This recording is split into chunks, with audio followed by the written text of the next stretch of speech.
Koreyada o'ldirilgan Nozimaxon va uning vafoti haqidagi ma'lumotlar bo'yicha Koreya Respublikasi politsiyasi va sud ekspertizasi bugun 10-aprel kuni ma'lumotlarni e'lon qiladi.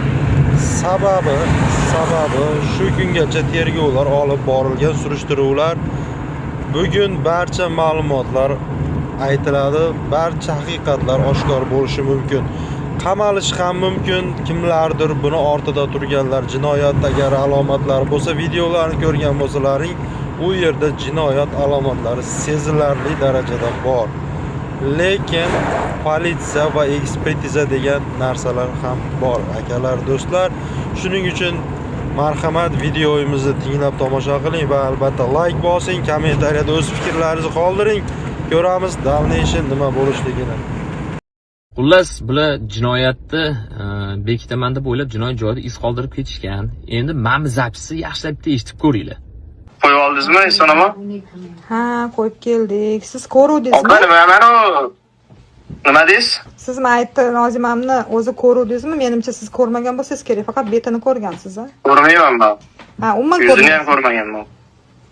Yo'q, men qaramayman nimaga. Mana o'zingizlar eshitdinglar, to'g'rimi? Men umuman ko'rmaganman deyapti. Umuman ko'rmaganman, betiga ham qaramaganman deyapti. Endi mana bu videoga e'tibor beringlar yaxshilab. Ko'ring.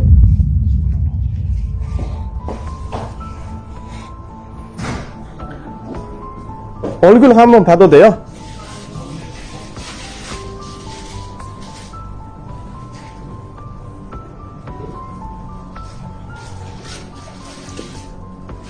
To'g'rimi?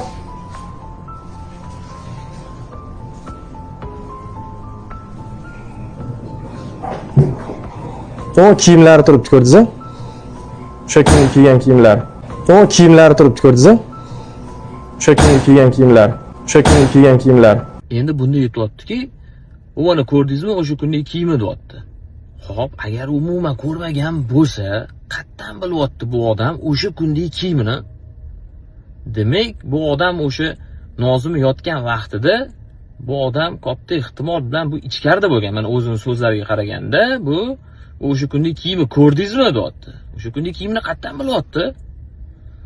Shunaqa